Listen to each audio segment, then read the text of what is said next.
பசியும் பட்டினியுமாக இருந்து கொண்டு ஒரு புலம்புறான். பெருமாளே, நான் உன்னை குடும்பத்தோட வழிபட்டேன், ஆச்சார அனுஷ்டானத்தோட வழிபட்டேன், எனக்கு எந்த ஒரு வறுமையும் போகல. அவனோட மனைவி மக்கள் எல்லாருமே வீட்டுல எல்லாம் ரொம்ப வறுமையில கஷ்டத்திலே இருக்காங்க. அவனுக்கு குழந்தைங்க 16 குழந்தைங்க. அப்போ பெருமாள் சொல்றாரு, ஏப்பா இப்படி புலம்புற? உன்னை பார்த்தா பெருமாளுடைய பக்தன் மாதிரி தெரியுது, ஆனா நீ இப்படி புலம்பலாமா? சத்யநாராயணங்கிற ஒரு விரதம் இருக்கு, அத பௌர்ணமியில நீ செய்யணும் அப்படிங்கிறார்.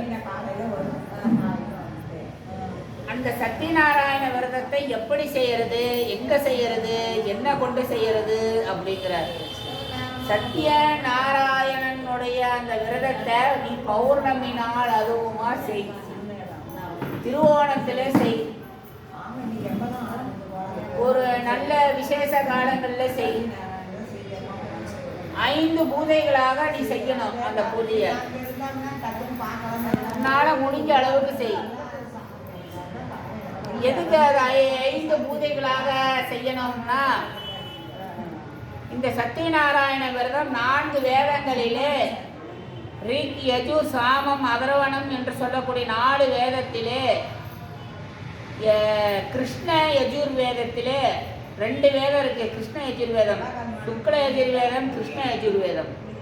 அந்த கிருஷ்ண யஜுர்வேதத்திலே நாராயண உபனிஷத் என்று சாஸ்திரத்திலே 5 ஸ்லோகங்களாக நான் வர்ணிக்கப்படுகிறேன்.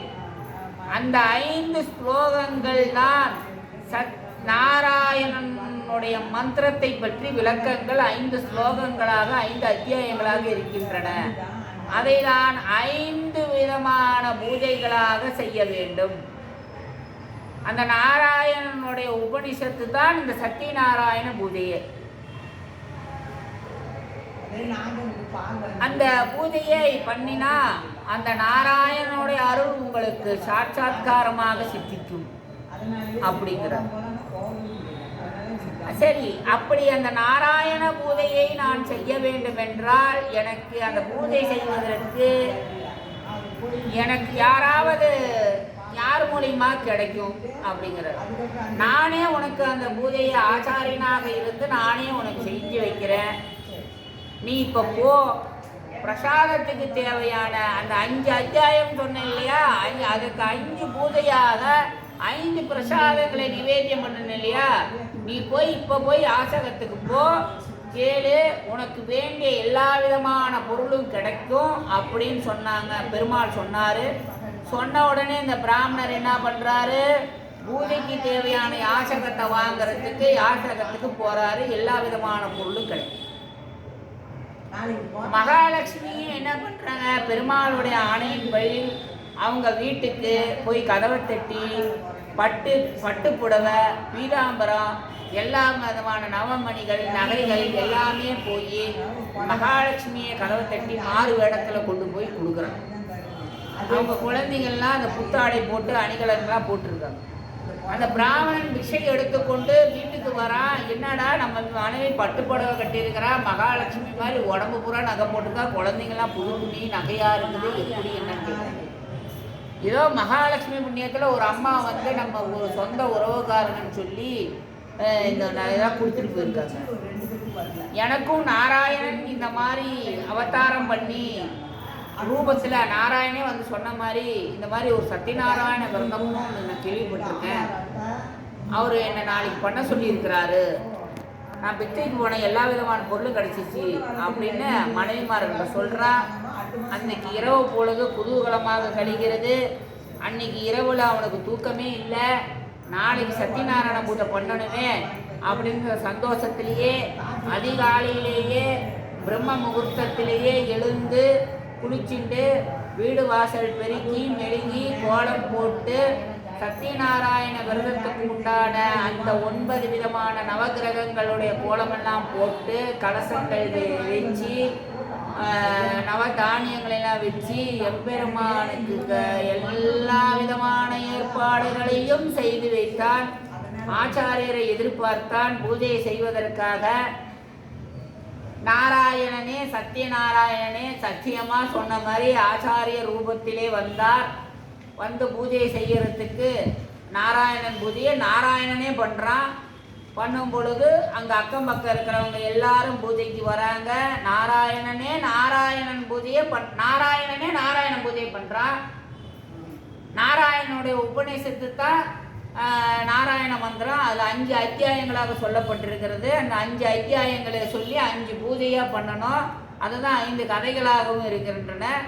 நாராயணன் பண்ணுறான். பண்ணி கொடுக்கும் பொழுது அப்பா நான் பண்ணிட்டேன், இப்போ இந்த பிரசாதத்தை வந்து நீ எல்லாருக்கும் தீர்த்த பிரசாதம்லாம் கொடு, வந்தவங்களுக்கெல்லாம் கொடு அப்படிங்கிறாங்க.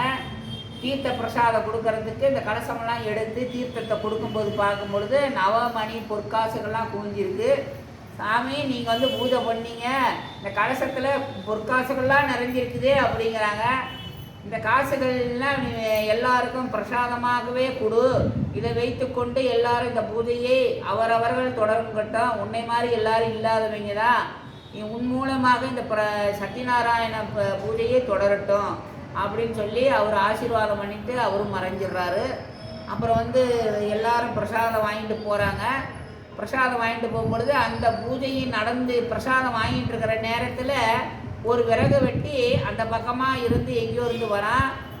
விறகு வாங்கலையோ விறகு கதை இழுத்து சொல்லிடவா, விறகு வாங்கலையோ விறகும் வைக்க முடியல, என் வாழ்க்கையும் நிரந்தரம் ஆகலை, நான் அடுத்த வேலை சாப்பிட்றனாலும் இந்த விறகை வச்சு தான் நான் வந்து விற்று தான் பிழைக்கணும், என்ன பண்ணுறது அப்படின்னு சொல்லி ஊரெல்லாம் போய் விறகு விற்கிறான். விறகே விற்க மாட்டேங்குது. கத்தி தொண்டையே அழுத்து போச்சு. சரி தண்ணி குடிக்கலாமேன்னு சொல்லி அது ஒரு தெரு பக்கமாக விறகு விற்றுட்டு வரான். அந்த பிராமணர் வீட்டில் பெருமாள் ஆச்சாரியனாக இருந்து அந்த சத்யநாராயண பூஜை பண்ணிட்டு இருக்கிறாரு. அந்த வீட்டில் கூட்டமாக இருக்குது. அந்த வீட்டுக்கு அவன் வரான். அவனுடைய பிராரப்தம் அந்த பகவானுடைய சத்யநாராயண பூஜைக்கு இழுக்குது. ஐயா சாமி தண்ணி இருந்தால் கொடுங்க, குடிக்கலான்னு வந்தேன் அப்படிங்கிறான். சத்த பொறுப்பா, பிரசாத விருந்தே கிடைக்கும், பூஜை இருக்குது, வந்து உக்காந்துங்கிறான். தாகத்துக்கு வந்தேன், எனக்கு விருந்தே கிடைக்குது, சரி உக்காந்துருந்து நான் பூஜை பார்த்துட்டு போகிறேங்கிறான். பூஜையெல்லாம் பார்த்துட்டான். பெருமாளுடைய பெருமாள் பூஜை பண்ணி அங்கே இருக்கிற எல்லாரையுமே பார்க்குறாரு, கடாட்சத்தால் பார்க்குறாரு. சரி அவங்கவுங்க வினையெல்லாம் தீக்கிட்டோம் அப்படின்னு சொல்லி விறகு வெட்டியையும் பார்க்குறாரு. எம்பெருமான் கடாட்சித்து பார்க்குறாரு. அவனுடைய வினைக்கு தீரத்துக்கு பெருமாளோட அருள் கிடைச்சிது. பிரசாதம் அவனுக்கு கொடுக்குறாங்க. பிரசாதத்தை வாங்குறான். சுவாமி இது என்ன விரதங்கிறான் கேட்குறான். அந்த பிராமணர் சொல்கிறாரு, இது சத்யநாராயண பூஜைப்பா, இது பௌர்ணமியில் பண்ணணும், திருவோண நட்சத்திரத்தில் பண்ணணும், அமாவாசையில் பண்ணலாம், உன்னோட வீட்டு விசேஷங்களை பண்ணலாம், இல்லைன்னா நீ எப்போ நினைக்கிறியோ அப்போனாலும் எப்போ வேணாலும் பண்ணலாம் அப்படிங்கிற. அப்படியா சாமி, நானும் என் விறகு தொழில் தவிர எனக்கு வேறு எந்த தொழில் தெரியாது, விறகு தொழில் நடத்தணும், எனக்கு அடுத்த வேலை சாப்பாடுக்கே இதுதான், அது இல்லாத நானும் ஒரு பொண்ணை விரும்புகிறேன், அந்த பொண்ணை நான் கல்யாணம் பண்ணிக்க விரும்பணும், நான் வசதி இல்லாதனால அந்த பொண்ணு கொடுக்க மாட்டேங்கிறாங்க, அதனால் எனக்கு எல்லாமே கைகூடி வரணும், நானும் இந்த விரதத்தை நான் மேற்கொள்கிறேன் அப்படிங்கிறான். எல்லாமே நடக்குங்கிறான்.